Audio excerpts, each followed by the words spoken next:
শ্বশুরমশাই রুমের মাঝে এসে আমাকে বলল, বৌমা তোমার বাচ্চা লাগবে না? আমি খানিকটা চমকে গেলাম। খানিকটা ইতস্তত বোধ করে নিচু কণ্ঠে বললাম, বাবা আমার তো বাচ্চা অনেক আগেই শখ, কিন্তু কথাটি বলেই আমি সেখানে থেমে গেলাম। তখনই রুমের মাঝে আমার স্বামী এলো। আমার স্বামী এসে বলল, হ্যাঁ বাবা তোমাকে বাচ্চা দিতে চাই, বাচ্চারা নিতে চাও না কেন? নিয়ে নাও, সমস্যায় কি দেখা যায়? বাবাই তো অন্যদের বাচ্চা দেয়, সেখানে তোমাকে বাচ্চা দিতে পারবে না এমন তো কোনো কথা নয়। আসলে বন্ধুরা, আপনারা যা ভাবতেছেন সেটা থেকে আমার ঘটনাটা একটু হলেও আলাদা। আমার শ্বশুরমশাই বাচ্চা দিতে পারতেন, এটা সত্যি, কারণ তিনি ছিলেন একজন কবিরাজ। আশ্চর্যজনকভাবে তার চিকিৎসাটা ছিল অন্যরকম এক পদ্ধতি। তিনি প্রতি রাতেই যাদের বাচ্চা হতো না তাদের স্বামীকে আমাদের সাথে দাঁড় করিয়ে রাখতেন এবং সেই মহিলাকে নিয়ে একটা অন্ধকার রুমে যেতেন এবং সেখানে তেল মালিশ করতেন মেয়েদের। আর পরের দিনেই সুসংবাদ আসতো, কিংবা 1 থেকে 2 দিনের মাথায় সুসংবাদ আসতো সেই মেয়ে গর্ভবতী হয়ে গিয়েছে। আমার শ্বশুরমশাইয়ের এমন চিকিৎসা দেখে আমি কিছুতেই কিছু বুঝে উঠতে পারি না। কি করে সম্ভব, কি করেই বা সম্ভব হচ্ছে সব, আমি কিছুতেই কিছু কল্পনা করে উঠতে পারতেছিলাম না।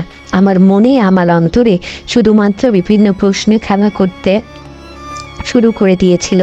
আমি কেমন জানি অগোছালো হয়ে গিয়েছিলাম এসব নিয়ে যখন আমি ভাবতে শুরু করলাম। তো আমার স্বামী তখন বলল, আমার বাবাই তো অনেককে বাচ্চা দিয়ে থাকে, তবে তোমাকেও দিবে, তুমি চিকিৎসাটা নাও। কিন্তু আমার মনের মাঝে অনেক প্রশ্ন জাগছিল। কিছুতেই আমি আমার স্বামীর চিকিৎসাটা নিতে পারছিলাম না, আমার শ্বশুরমশাইয়ের কথা মতো চিকিৎসাটা নিতে রাজি হচ্ছিলাম না। কিন্তু আমার মনেও বিভিন্ন ধরনের প্রশ্ন জাগত। আমি বললাম, দেখুন বাবা, আপনি যখন আমাকে একটা বাচ্চা দিয়ে দিন আমি নেব, কিন্তু একটা কাজ আমি কখনোই আপনার সঙ্গে করতে পারবো না। আমি তখন আমার শ্বশুরমশাই বলল, কি করতে পারবে না বৌমা? আমি তখন বললাম, আমি আপনার সঙ্গে অন্ধকার রুমে কিছুতেই যাব না, সেখানে আমাকে অনেক ভয় লাগে। আমার শ্বশুরমশাই একটু রাগান্বিত হলেন এবং খরা কণ্ঠে আমাকে বলে দিলেন, তোকে বাচ্চা নিতে হবে না, তুই আমার বংশ নষ্ট করতে এখানে এসেছিস, দেখি আমার ছেলেকে আমি দ্বিতীয় বিয়ে দিব। কথাটি বলে তিনি রুম থেকে অনেকটা রেগে মেঘেই চলে গেলেন। আমার স্বামী আমার কাছে এলেন এবং বললেন, বাবার সঙ্গে তুমি এমন ব্যবহার কিছুতেই করতে পারো না। তুমি কি আমার বাবাকে যাতা চিকিৎসক মনে করেছ নাকি? আমার বাবার কাছে চিকিৎসা নেওয়ার জন্য দেশের এক প্রান্ত থেকে অপর প্রান্তের মানুষ দৌড়ে ছুটে চলে আসে, আর তুমি আমার সেই বাবার কাকে না করে দিলে? তোমার কি এসব করা ঠিক হলো? আমি আর তেমন কোনো কথা বললাম না। আমি শুধু বললাম, দেখো, যেটা আমার কাছে অন্যায় মনে হয়েছে আমি সেটাই তোমাকে বলতে এসেছি। আমি কিছুতেই তোমার বাবার থেকে চিকিৎসাটা নিতে পারবো না। আমার স্বামী এবার খুব রেগে গেলেন। এরপর বললেন, চিকিৎসা নিতে পারবি না মানে? তোকে নিতেই হবে আমার বাবার থেকে চিকিৎসা, আর আমি তোকে নিয়ে যাব আমার বাবার সেই অন্ধকার রুমে। আমি তখন বললাম, সব কিছু ঠিক আছে, কিন্তু কিন্তু বলাতে আমার স্বামী তৎক্ষণাৎ আমার গালে সজোরে একটা থাপ্পড় মেরে বলল, আমার বাবার চিকিৎসা নিয়ে তোর এসব সন্দেহ করা বাদ দে আর ভালো হয়ে যা। কথাটি বলিয়ে আমার স্বামী সেখান থেকে চলে গেল। মনের মাঝে বিভিন্ন প্রশ্ন খেলা করছিল। বিয়ের পর আমার ইচ্ছে, আমি কোনো বন্ধা নারী ছিলাম না। আমি যেমন ছিলাম আলহামদুলিল্লাহ ভীষণ সুস্থ সবল নারী ছিলাম। আমি প্রথমে ভেবেছিলাম হয়তো সমস্যাটা আমার, কিন্তু পরে দেখি সমস্যাটা আমার না। তখন ভাবলাম সমস্যাটা হয়তো আমার স্বামীর। এজন্য আমি আমার স্বামীকে বলেছিলাম, তুমি ডাক্তার দেখাও। এরপর আমার স্বামী রাজি হচ্ছিল না। আমি জোরপূর্বকভাবে তাকে ডাক্তারের কাছে নিয়ে গিয়েছিলাম। ডাক্তার চেক আপ করার পর বলল, আমার স্বামী সম্পূর্ণরূপে সুস্থ, তবে আমাদের মাঝে কিসের আমার ঘাটতি ছিল যার কারণে আমাদের বাচ্চা হচ্ছিল না, আমি সেইটা কিছুতেই বুঝে উঠতে পারছিলাম না। আমার মনটা অনেকটাই আবেগপ্রবণ ছিল। আমার স্বামী এই সম্পর্কে আমার কাছে একটাই বলতো, দেখো, ছোটবেলা থেকেই আমার শখ ছিল আমি বাচ্চার বাবা হব। আমি আশা করেছিলাম তুমি আমার সেই স্বপ্নটা পূরণ করবে, কিন্তু এখন তোমারও হচ্ছে না, আমারও হচ্ছে না, তাহলে কিভাবে কি হবে? আমি কিছুই বলতাম না। আমি আমার স্বামীকে বলতাম, আচ্ছা যদি আমাদের কোনোদিন বাচ্চা না হয় তবে কি তুমি দ্বিতীয় বিয়ে করবে? আমার স্বামী মাথা নিচু করতো। তার মাথা নিচু করাতেই বুঝতে পারতাম হয়তো তার সম্মতি আছে, কিন্তু আমি তো সব সহ্য করতে পারবো, কিন্তু স্বামীর পাশে অন্য একজন নারীকে আমি কিছুতেই সহ্য করতে পারবো না। তো ব্যাপারগুলো নিয়ে আমি খুব দুশ্চিন্তায় ছিলাম।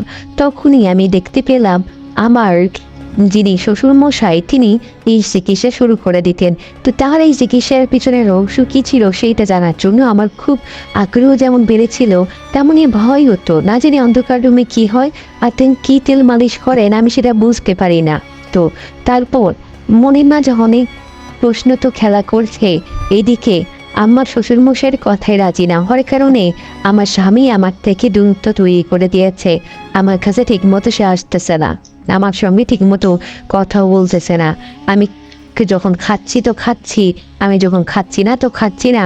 এসব ব্যাপারে সে কখনো খোঁজ নিচ্ছে না। কিন্তু আগে যে মানুষটা আমাকে ছাড়া খেতে বসতো না, আমাকে ছাড়া ঘুমাতে যেত না, আমার সব সময় খোঁজ নিত, সেই মানুষটার হঠাৎ করে এমন অবহেলা আমাকে কিছুতেই সহ্য করতে পারতেছিলাম না। আমি আমার স্বামীকে গিয়ে বললাম, আমি বাচ্চা নিতে রাজি আছি, তুমি শ্বশুরমশাইকে চিকিৎসার প্রক্রিয়া শুরু করে দাও। তখন আমার স্বামী বলল, ঠিক আছে, তুমি আজকে রেডি থাকিও, আজকে আমার বাবা তোমার চিকিৎসা আলাদাভাবে এক্সট্রাভাবে শুরু করে দিবেন। আমি বললাম ঠিক আছে, আমার এতে কোনো সমস্যা নেই। তো এরপর মাঝরাত প্রথম আমার শ্বশুরমশাইয়ের চিকিৎসার প্রক্রিয়ার মতো তিনি সর্বপ্রথম আমার স্বামীকে খাদিগা করলেন। এরপর থেকে ছাদের নিচে রাত 2টা বেজে 10 মিনিটে ডাল খুঁড়িয়ে রাখলেন। ছাদের উপরে আমার স্বামী দাঁড়িয়ে রয়েছে। তখনই বাসার কারেন্টটাও চলে গেল, পুরো ঘর বাড়ি অন্ধকার। আমি তো খুব ভয় পাচ্ছিলাম। ফোনের টর্চ লাইটটা অন করতেই শ্বশুরমশাই আমাকে ধমক দিয়ে বলল, চুপ কর, টর্চ লাইট এক্ষুনি বন্ধ করে দে, তা না হলে ভালো হবে না বলছি বৌমা। আমি শ্বশুরমশাইকে জমের মতো ভয় করতাম, এজন্য টর্চ লাইটটা বন্ধ করে দিলাম। আর তখন শ্বশুরমশাই আমাকে নিয়ে চলে গেলেন একটা অন্ধকার কুঠির রুমে। ঘরটা বেশ ঝমঝম, গা ঝমঝম করছিল, ভয় ছিল, না জানি রুমের মাঝে এখন কিনা কি শুরু করবেন তিনি। আমি কিছু বুঝে উঠতে পারছিলাম না। এরপর আমার শ্বশুরমশাই আমাকে নিয়ে চলে গেলেন সেই অন্ধকার রুমে গিয়ে তিনি আমাকে বললেন, অজু করে এসেছো? আমি বললাম, জি বাবা, আপনার কথা মতো উজু করেছি। আমার শ্বশুরমশাই আমাকে বসতে বললেন, আমি বসে পড়লাম। মনের মাঝে অনেক ভয় ছিল। তখনই আমার শ্বশুরমশাই আগুন জ্বালালেন। আগুন জ্বালাতেই ঘরটা আলোয় আলোকিত হয়ে গেল। আলোর নূর এবং তাজাল্লি যেন সারা ঘরে ছড়িয়ে পড়ল। তখন শ্বশুরমশাই আমাকে বললেন, এইটা মধ্যরাত, এই মধ্যরাতে আমরা আল্লাহকে যদি ডাকি তবে আল্লাহ আমাদের কোনোদিন নিরাশ করেন না। এখানে কালামা পাক রয়েছে, আর এই ঘরটা হলো পবিত্র ঘর। এখানে আমার একজন দাদা ছিলেন, সে দাদা ছিলেন আল্লাহওয়ালা লোক এবং তিনি আল্লাহর ওলি ছিলেন। রোজ রাতেই আমার দাদা এখানে আসতেন এবং আল্লাহকে ডাকতেন। আল্লাহ তার কথা সঙ্গে সঙ্গে শুনত। বৌমা, আমি সবে মাত্র একটা উপলক্ষ মাত্র, কিন্তু যিনি তোমাকে বাচ্চা দান করার ক্ষমতা রাখেন তিনি আর অন্য কেউ নন, তোমার আল্লাহ। তুমি আল্লাহকে রাখতে থাকো, 2 রাকাত তাহাজ্জুদের নামাজ পড়ে কান্না করতে থাকো, তিনিই তোমাকে সাহায্য করার জন্য প্রস্তুত আছেন। আমার শ্বশুরমশাইয়ের কথাটা আমার মনে সান্ত্বনা দিল। কাঁদলাম মরে, কেঁদে কেঁদে আজকে আল্লাহর কাছে চাইতে শুরু করলাম। আল্লাহর কাছে অনেক কাঁদলাম সেদিন। আশ্চর্যজনকভাবে আল্লাহ আমার দোয়াটা কবুল করে রেখেছিলেন এবং আমি তার 1-2 মাসের মাথায় প্রেগনেন্ট হয়ে পড়ি। তখন আমি বুঝতে পারি আমার শ্বশুরমশাইয়ের বাচ্চা দেওয়ার চিকিৎসাটা আসলেই কতটা সুন্দর ছিল। একটা কথা বলবো কি, জীবনে যত সমস্যা হোক নামাজে দাঁড়ান, নামাজে আপনাকে সমস্যা থেকে পরিত্রাণ দিতে পারে।